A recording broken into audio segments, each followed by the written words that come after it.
bagay po ang nais ko sanang sabihin, paumanhin. Dininig ko muna ang posisyon at opinyon ng bawat isa bago ko pinagpasahang bumaba mula sa kinakaluklukan at kinakaupuan ko at sagutin ang ilan sa mga puntong ibinigkas nitong nagdaang ilang oras na. Una, nasabi na may lamang naman na panahon ang kailangan gugulin para dito, bakit hindi pa ginawa noon? Hindi ba't obvious na nakita po natin itong nagdaang magtatatlong oras? Na oras na pinag-usapan natin ang impeachment, mahaba ang diskusyon. Hindi ito simpleng 30 minuto lang sa pag-issue ng summons dahil kailangan pahintulutan at payagan ang mahaba at malayang debate. At bago po ako lumayo, nais kong pasalamatan ang aking mga kasamahan dito sa Senado para sa isang maayos, civil at naayon sa rules natin at diskusyon at debate. Ayon na rin sa sinumpaan nating tungkulin na pagpasahan ng lahat ng bagay na naayon sa ating paniniwalang tama at nararapat nating gawin. Hayaan mong simulan ko po ang ilang mga binanggit. Mr. President, Your Honor, I wrote the members of the Senate on February 24, 2025, outlining the basic reasons why we cannot, as of yet, schedule the impeachment complaint. Much has been said about the term forthwith, which I wrote to each and every member of the Senate. Mr. President, Your Honor, we are governed not only by the Constitution but also our rules. We are governed as well by precedents. We are governed as well by decisions of the Supreme Court pertaining to this matter. Allow me to, for the record, cite a few regarding this matter list. They may think that it's only a one-sided opinion with respect to their definition of forthwith na agad-agad. Kada senador marahil may kanya-kanyang opinion kaugnay nito. Hindi ko pwedeng hayaan na sa record natin ay hindi may sabi ang ibang opinion kaugnay nito. Una, nakasaad po sa saligang batas kaugnay sa papel na dapat gampanan ng Kamara na dapat tugunan nila ang pagsampa ng impeachment complaint sa loob ng mga takdang panahon. Kung ilang session days para ilagay sa calendar, ilang session days para ilagay sa Committee on Justice, ilang session days para pagpasahan, ilang session days para pagdesisyonan ng plenaryo ng Kamara. Nakalagay din sa rules ng Kamara, anumang impeachment complaint regularly filed by one member, dapat po immediately, hindi po forthwith, immediately, i-transmit ng Secretary General sa Speaker. Nakalagay din sa sariling rules ng Kamara, ang Speaker dapat sa loob ng 10 araw, i-refer sa Committee on Justice. Bakit mahalaga yun? Dahil ayon sa desisyon ng Korte Suprema sa Francisco case, diyan magsisimula ang 1-year ban sa pagsasampa ng pangalawa, pangatlo o pang-apat na impeachment complaint. Hindi yan ginawa ng Kamara. Sa katotohanan, hanggang nag-adjourn tayong lahat bilang Kongreso noong February 5, hindi yan ginalaw ng Secretary General sa kabila ng magkatabi lamang naman ng opisina ng Secretary General at ng Speaker. Sasabihin marahil ng ilan, tapos na yan. Lumipas na yan, tulad ng sinabi ni Senator Coco, wala na tayong magagawa dyan. Nandun ako. Pero may katanungan akong iiwan bago nating lisanin ang puntong yan. Nasaan yung mga nagre-reklamong dapat agad-agad? Nasaan yung mga nagsasabing ngayon na, wag nang pagpaliban, ba't ba dinedelay? Inupuan po ng mahigit 2 buwan, magtatatlong buwan nga ito. Hindi inaksyonan.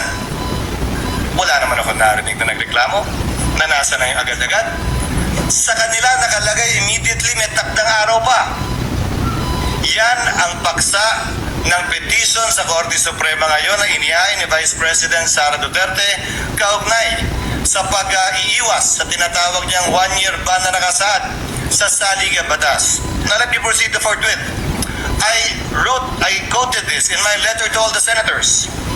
Forthwith, citing various cases, Mr. President, Your Honors, means within a reasonable time, which may be longer or shorter period according to the circumstances of a particular case. It is elastic in nature. and varies with every case. Quote, it may be modified by circumstances and the nature of the duty to be performed. Marami po nagsasabi ng opinion na agad-agad. Kung gaano karami po ang abogado, kung gaano karami po ang marunong at magaling, gaano din kadami marahil ang kanilang interpretasyon. Pero nasaan ang probisyon ng saligang batas, desisyon ng korte nag-iinterpreta doon na nagsasabing agad-agad niya ang ibig sabihin yan, samantalang hindi naman agad-agad ang interpretasyon ng salitang immediately ng Kamara. Kung talagang immediately ang gusto, edi sana ang sinulat ng mga nagsulat ng konstitusyon, immediately din tayo. Yung immediately nga ng House, hindi yun ang interpretasyon, tapos tayo ganyan. If the prosecutors themselves, the complainants themselves were not that interested and sat on these complaints for over 2 months, tayo bigla ngayon, mamadaliin nila habang nagbabanjing-banjing sila ng mahigit 2 buwan sa mababang kapulungan.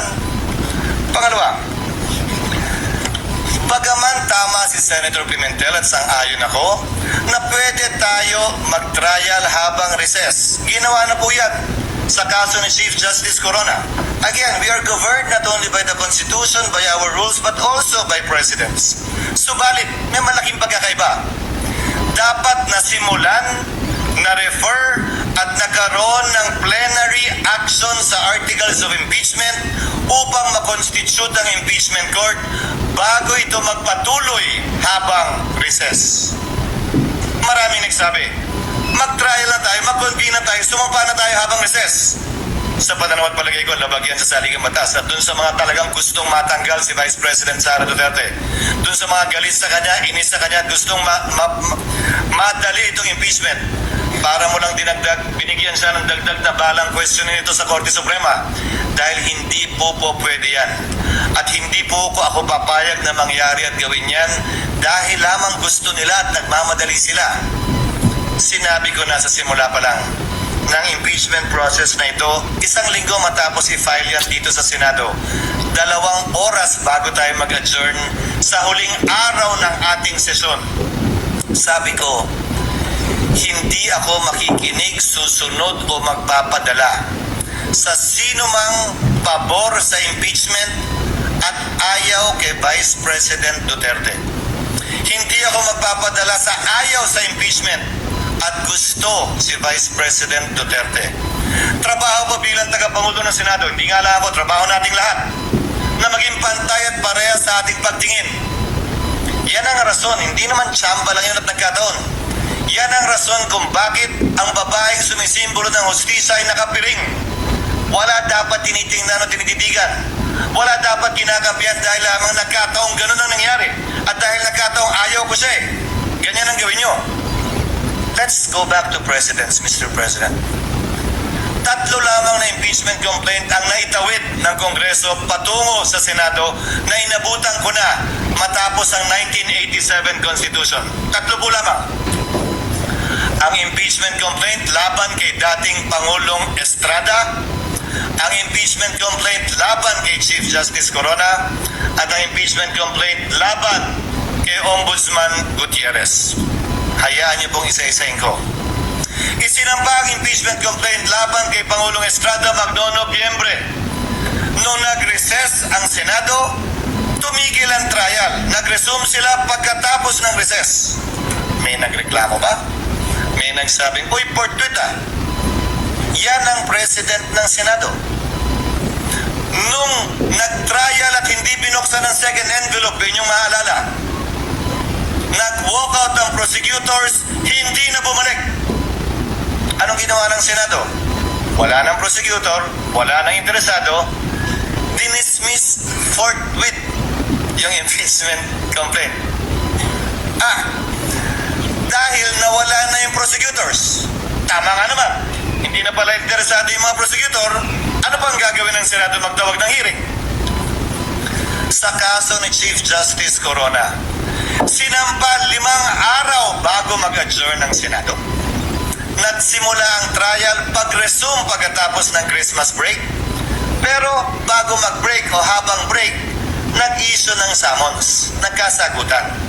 Yun naman talaga yung balak natin pag-resume nitong 2 linggo kung ito.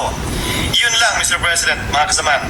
Ang kaisa-isang impeachment complaint na nasimulan at natapos ng Senado. Yung pangatlo impeachment complaint ni Ombudsman Mercy Gutierrez.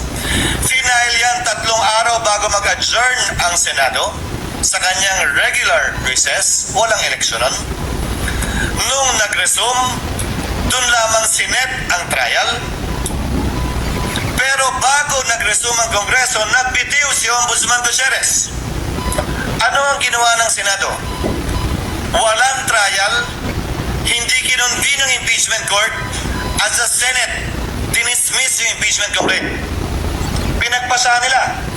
Resign na pala eh. Wala na tayong kailangan gawin. Naalala niyo po yung debate? Na meron pa namang penalty of absolute perpetual disqualification. That was discussed. But by way of precedent, the Senate did that. So if you look at the past presidents of the Senate, nagawa po nila yun, pinagbotohan po nila yun. Without convening the impeachment court. Wala pong nagsabi, hoy, inaabandon na ninyo ang inyong constitutional duty nung ginawa ng Senado yun. Paano po yan, Ginoong Pangulo? Pagsang-ayon ba ang karamihan o ng pinakamaingay ang matatalino sa ating bansa? Okay lang? Pag hindi sila sangayon, hindi na okay. Bugbog ka na. Bugbog na institusyon. Dapat may gawin na tayo. The Constitution, the rules, and the precedents, Mr. President, do not change simply because a group says otherwise. Balikta naman pa natin. Yung isang na-outlawed na impeachment complaint laban kay dating Chief Justice Davide. Karamihan sa mga civil society groups tutol dun sa impeachment complaint na yun. Tungkol sa corruption din yun. Tungkol sa pag-aabuso din ng poder yun. Parehong mga grounds. Dahil yun naman ang ground na impeachment talaga eh. Anong sinabi nung halos parehong grupo ngayon na gusto ang ulo ni Vice President Sara? Ay, masama yung impeachment yan. Hindi yan dapat i-file. Dapat i-dismiss yan. Mabuting tao si Chief Justice Davide. Nagsalita pa ang mga miyembro ng Senado nun. Kahit padalayan ng Kamara sa amin, hindi namin tatanggapin yan. Sinabi din po ng Senado noong mga panahon yun. At saka busy kami sa budget.